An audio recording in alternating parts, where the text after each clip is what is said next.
Assalamualaikum warahmatullahi wabarakatuh, Bapak Ibu sekalian yang mengambil mata kuliah karir. Tentunya Bapak Ibu sekalian diharapkan di mata kuliah ini mampu membuat karya ilmiah sesuai dengan pedoman atau ketentuan yang sudah ditetapkan oleh universitas terbuka. Nah, diharapkan Bapak Ibu sekalian mampu memahami dan merancang artikel ilmiah dengan baik. Diharapkan Bapak Ibu mampu yang pertama merumuskan permasalahan sesuai dengan bidang ilmunya dengan baik. Karena Bapak Ibu itu di bidang manajemen, diharapkan karya ilmiahnya juga di bidang manajemen. Yang kedua, mampu membuat judul tulisan artikel ilmiah dengan baik sesuai dengan pedoman atau panduan-panduan yang sudah diberikan. Yang ketiga, mengolah hasil bacaan referensi untuk mendukung pengembangan atau penulisan artikel ilmiah dengan baik. Juga dalam penulisan kutipan langsung maupun kutipan tidak langsung itu juga harus dipelajari lebih lanjut. Yang keempat, mampu membuat kerangka karangan outline penulisan artikel ilmiah dengan baik. Nah, selain itu kita akan ada di 14 aktivitas belajar ya Bapak Ibu, di mana masing-masing ini ada 4 kali web dan juga ada beberapa tugas yang harus diberikan. Nah, untuk di aktivitas yang kedua ini kita akan membahas atau lebih memantapkan konsep-konsep dan ketentuan karya ilmiah. Nah, mungkin Bapak Ibu bisa melihat PowerPoint yang sudah disediakan oleh UT, di mana ada konsep-konsep karya ilmiah dan ketentuan-ketentuannya, mulai dari bagaimana format dalam membuat karya ilmiah, sistematikanya, gaya penulisannya, dan bagaimana harus bebas dari plagiasinya, serta mampu membuat karya ilmiah sesuai dengan bidang studi masing-masing ya Bapak Ibu ya. Nah, Bapak Ibu sekalian, di pertemuan kedua ini saya harapkan Bapak Ibu itu mampu pertama itu membuat judul ya, mencari judul yang Bapak Ibu rasa itu bisa untuk dilanjutkan untuk dalam hal penelitian ya. Jadi untuk mencari tahu judul yang menarik itu atau yang sesuai dengan bidangnya itu tentunya Bapak Ibu sendiri yang sebenarnya untuk bidangnya Bapak Ibu sendiri yang lebih mengetahui di bidang mana Bapak Ibu lebih tertarik ya. Manajemen itu pun cakupannya luas ya, ada manajemen pemasaran, ada manajemen SDM, ada manajemen produksi, ada manajemen riset dan berbagai macam manajemen lainnya.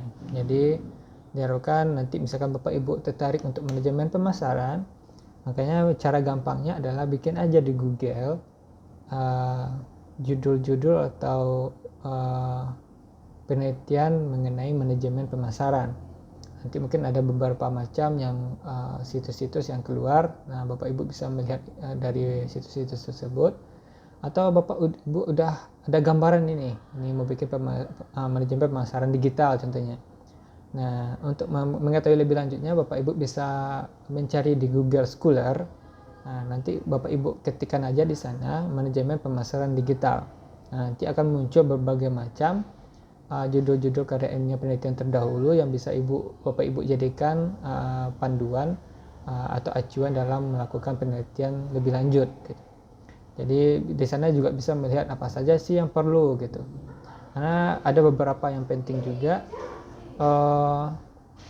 Misalkan Ibu sudah menetapkan judul dan sudah menetapkan objek penelitian, mungkin manajemen pemasaran digital Shopee oleh produk Shopee di Indonesia gitu kan, objeknya udah jelas itu di Indonesia. Nah, nanti dicari permasalahannya, karena kita harus beranjak dari sebuah permasalahan ya. Jadi Bapak Ibu jelaskan bagaimana di sini bahwa pemasaran digital yang digunakan ShopeePay itu seperti sekarang itu seperti apa gitu, dan apakah sudah efektif atau belum bagi beberapa orang. Nah, mungkin Bapak Ibu akan mewawancarai juga atau observasi awal ya istilahnya kepada mungkin 10 atau beberapa orang, menanyakan apakah mereka sudah mengetahui belum tentang pemasaran digital oleh Shopify gitu, oleh Shopee. Nah, mungkin ada yang jawab sudah, ada juga yang menjawab yang belum. Nah, yang kita angkat itu yang belumnya. Karena kita beranjak dari sebuah permasalahan, kok bisa belum sih? Nah, jadi kan itu timbul pertanyaan ya, apakah strategi ini sudah tepat sasaran atau belum? Karena kan tujuan pemasaran itu agar masyarakat atau konsumen itu tahu terhadap apa yang kita tawarkan. Tapi sekarang malah banyak konsumen yang tidak tahu misalkan. Nah, beranjak dari sana kita bikin rumusan masalahnya nanti. Nah, biasanya rumusan masalahnya itu tergantung judul ya. Misalkan jadi kan judulnya itu strategi pemasaran digital oleh Shopee di Indonesia misalkan.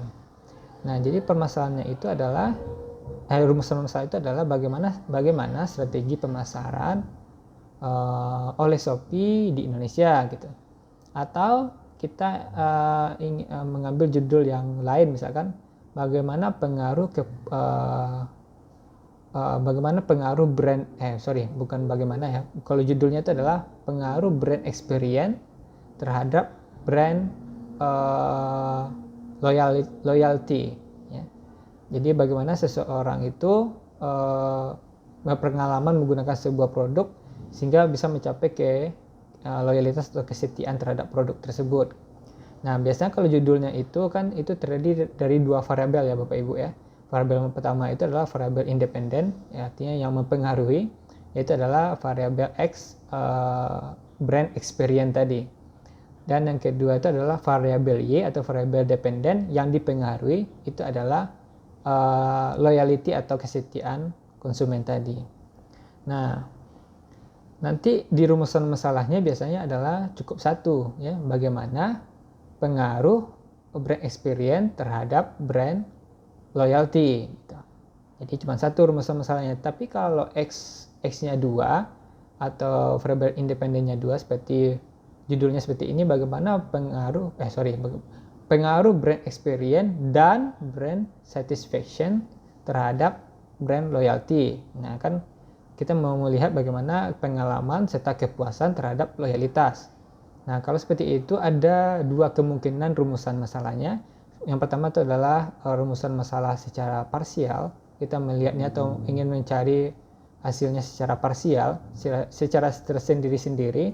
Artinya bagaimana sih pengaruh antara X1, brand experience terhadap Y, brand loyalty. Dan yang kedua bagaimana pengaruh brand satisfaction terhadap Y, yaitu brand loyalty tadi. Nah, kan itu dua. Tapi itu dari rumusan masalah yang parsial aja. Juga ada rumusan masalah selain parsial itu adalah secara simultan. Secara simultan itu artinya secara bersama-sama. Jadi selain yang dua tadi, juga ditambahkan rumusan masalahnya jadi yang ketiga, yaitu bagaimana pengaruh brand experience dan brand satisfaction secara bersama-sama terhadap brand loyalty. Nah, jadi 3 rumusan masalahnya. Bapak Ibu boleh pilih antara 2 itu mau menggunakan yang mana. Tapi rekomendasi saya cukup sebaiknya itu ada 3 rumusan masalah, atau ya melihat secara simultan juga. Karena lebih gampang nanti dalam mengolah datanya di tools atau di alat-alat yang kita gunakan untuk mengolah datanya. Nah, mungkin Bapak Ibu cara gampang untuk mengolah datanya mungkin ada beberapa tools ya. Nah, tools yang ada itu adalah yang pertama itu SPSS. Nah, SPSS itu bisa bisa kita lihat atau kita cari untuk yang rumusan masalah yang baik itu parsial maupun yang simultan.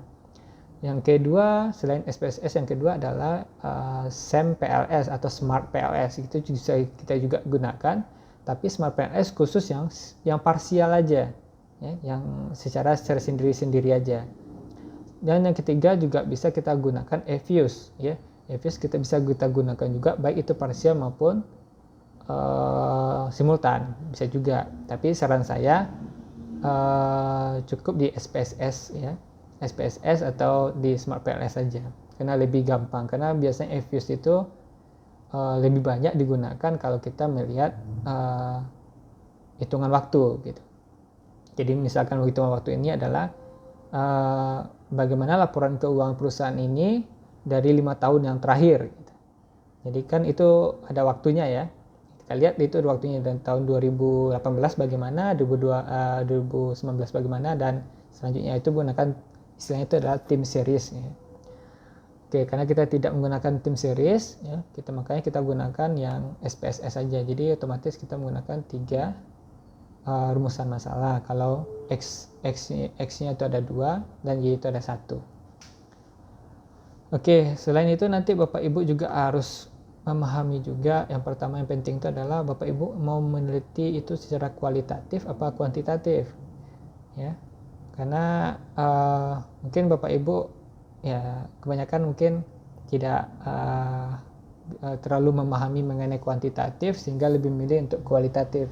Sebenarnya sama saya tidak ada masalah, yang penting Bapak Ibu paham cara mengolah datanya. Walaupun itu kualitatif, kita juga harus ada pengolahan data. Jadi tidak merta-merta kualitatif itu cuma saran-saran aja atau pendapat-pendapat saja. Tidak harus ada analisanya, pengolahan datanya juga harus ada. Nah, makanya sebaiknya itu menggunakan kuantitatif. Kenapa? Karena hasilnya sudah jelas ya. Habis kita olah datanya, hasilnya sudah jelas bahwa ini akan mempengaruhinya signifikan atau tidak signifikan, sudah jelas gitu. Jadi tidak bisa dibantah. Tapi kalau kualitatif itu bisa dibantah ya, dan tidak bisa berlaku umum karena mungkin itu khusus hanya untuk di daerah tersebut mungkin kan, jadi tidak berlaku umum. Oke. Tapi saya tidak memaksa untuk harus kuanti ya, boleh juga kualitatif, tergantung Bapak Ibu pahamnya atau mudahnya di mana. Yang penting di sesi kali ini kita itu pertama senang dulu dalam membuat karya ilmiah. Habis itu memahami apa yang mau dibuat ya. Dan nanti untuk kedepannya itu kan gampang aja lagi, kalau udah senang, udah paham, kita udah gampang aja dalam mengolah data. Oke, atau membuat karya ilmiah maksudnya. Nah, mungkin nanti kalau ada pertanyaan-pertanyaan boleh Bapak Ibu japri saja saya. Kita udah bikin WA grupnya juga ya. Jadi kalau ada pertanyaan boleh di chat ya.